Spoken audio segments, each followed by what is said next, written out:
guys, my name is Simon Mawson from Console Domination, and I am here with... I'm Sarah Reed.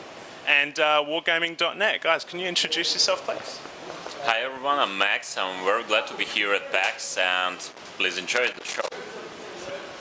I'm Randy King, and I'm from Wargaming Austin, and I'm representing Master of Orion.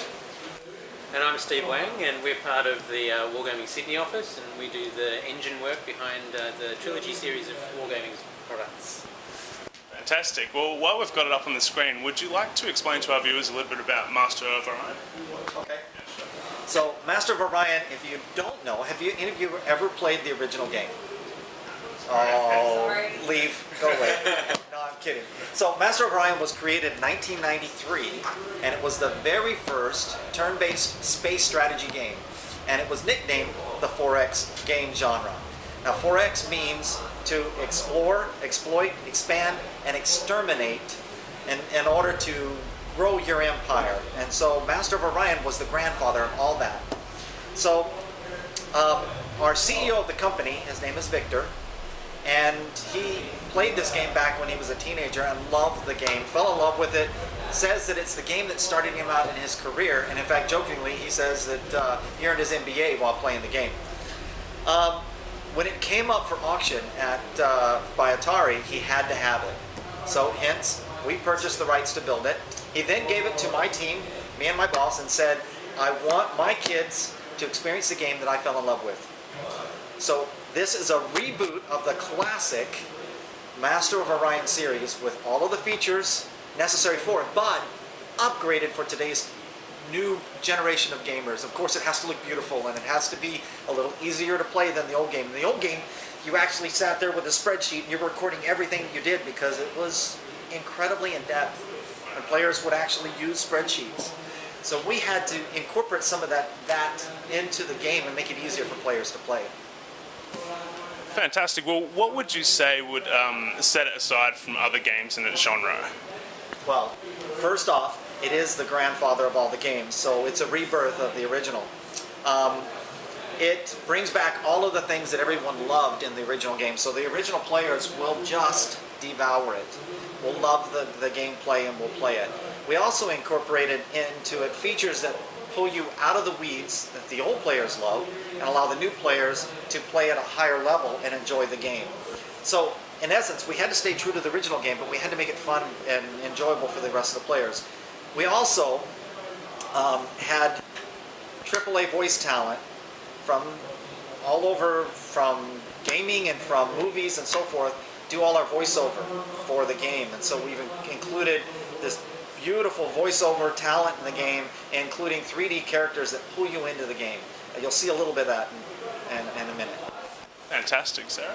Well, you said that the game hasn't reached alpha yet. When are you looking to start releasing the testing stages and the game itself? So we are not announcing that right now because we're not feature complete. We're still working on some key components in the game, and as soon as we become feature complete, I'm sure we'll be announcing when this is going to come out.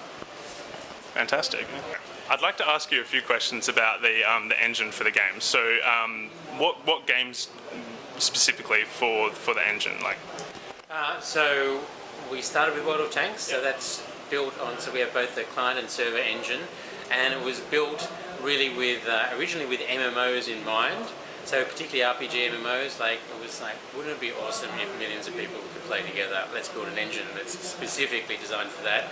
And then World of Tanks came along, and we worked with them and both the client and the server side, and same with World Warships and so the trilogy of those games.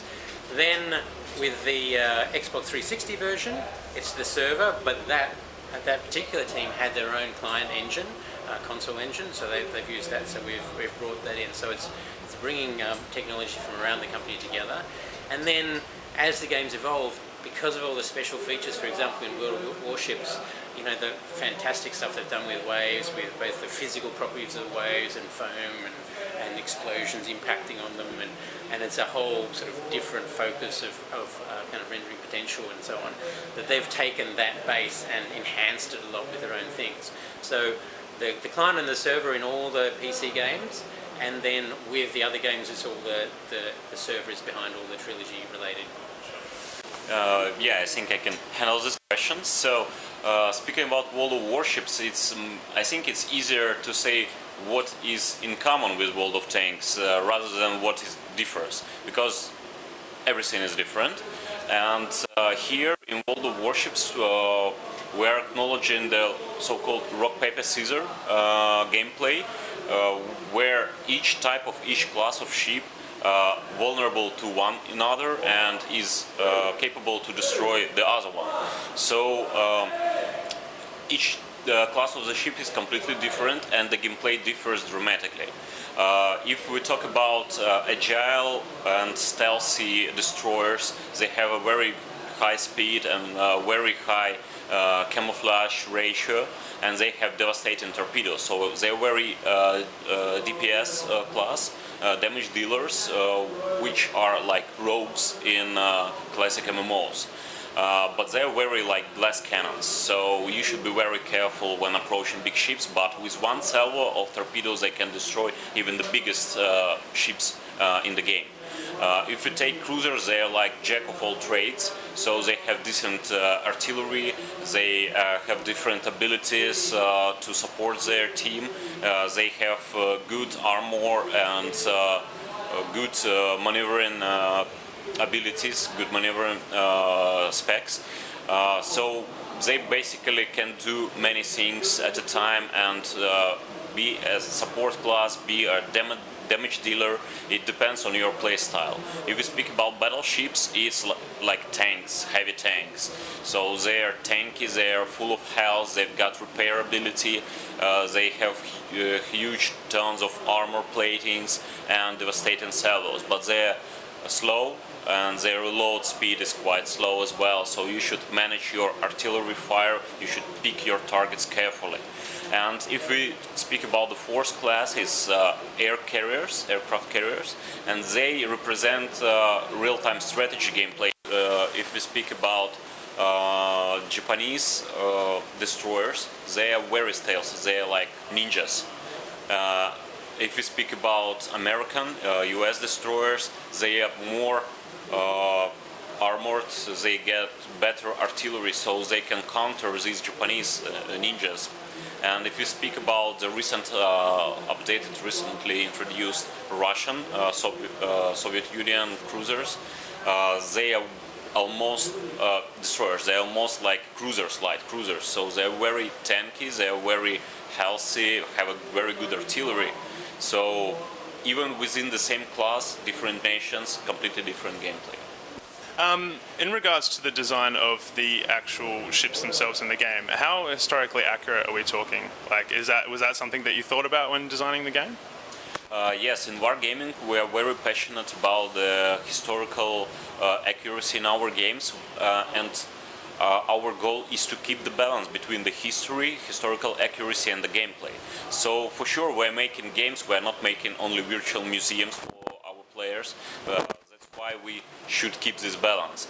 But we are very keeping to the details when we speak about the design, the look-like of the ship. So up to each bolt of plating, it's completely the copy of the real existing ship. So the characteristics could be balanced and tweaked for the game balance in mind, but visually it's 100% what we've got in real life. We've got a huge department of historical consultants whose main work is to bring this accuracy into the game. They've got their hands on the worldwide archives of the military history, military vehicles. Most of them are former military guys or historical enthusiasts, museum, war museum employees, etc., etc. So they've got huge connections throughout the world, and we are cooperating with different museums.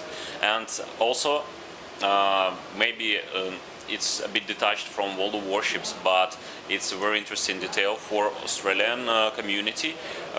We are glad to announce that the first Australian tank is joining World of Tanks in December.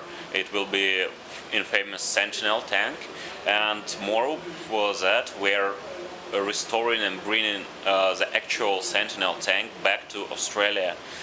So right now it's on its tracks from US, where we purchased it, restored it, and right now we're bringing it via sea to Australia, and I think in the beginning of the next year we will be announcing some interesting news about where we'll be situated, which museum will be able to showcase it. Fantastic, that sounds really cool. So on a personal level, I'd just like to ask, what's your favourite, I'll start with you, what's your favourite part about working with Wargaming.net? The coolest thing for us is the fact that they have studios all over the world, and the fact that we're providing middleware means we go and work collaboratively with all these places. So our guys have been to Seattle and Austin, Chicago, Minsk, Kiev, St. Petersburg, and it's a real sense of engineers and game developers everywhere have got that same thing in common. Doesn't matter where they're from, and then there's the other different insight into different things. So it's being able to collaborate at such a and attract talent at such a wide level that for us is a really exciting part. Fantastic. I'd have to say it's the passion within this company. I've worked for some big names in the past, and I won't say their names, but I'd say this is probably the most passionate company that I've ever worked for, and the most aggressive. So I love this company and the passion that's in it and the drive to create the best possible. Fantastic. So I've been with Wargaming for more than 5 years, so even before World of Tanks, and I remember this team of like 60 people in Minsk, where it all started. And when I joined, it was very family style company with very high passion, very good connections. And I'm very glad that through all these years we're right now more than 4,000 people all over the world in 16 offices and keep growing, and we are still keeping this culture of family style with passion. Excellent, that sounds really good. Sarah, was there anything you'd like to add? Yeah, I actually wanted to ask, what is the sort of lifespan of the games? Because World of Tanks has been out for several years now, and you're still releasing for that. So it's not something you're scaling back on, despite having World of Warships and planning other releases. Yes, since our main approach to games as game as a service, not like only as a product. The main idea is to support your game all the time, to be with your community all the time, to listen to the feedback, to participate in shows like that, to keep in touch constantly. And through 5 years, World of Tanks was released August 12th, 2010, so over 5 years. We released more than 60 updates already, so it's like update every month and a half. So we are trying to keep on the tracks to upgrade the game to be according to the standards of visual graphics, rendering system, etc., etc. We want to widen our gameplay and for sure deliver what our community needs. I think this is the key, and our main boss is our player. So listening to our players and trying to cater for our players is the main key to success in not only in free-to-play genre industry, but also in gaming industry overall. Thank you. Is that all? Okay, well, Well, I suppose that's been Console Domination talking to Wargaming, but I think we're going to hang around and see some stuff that you guys can't. So thanks for tuning in, and we'll see you next time. that's what I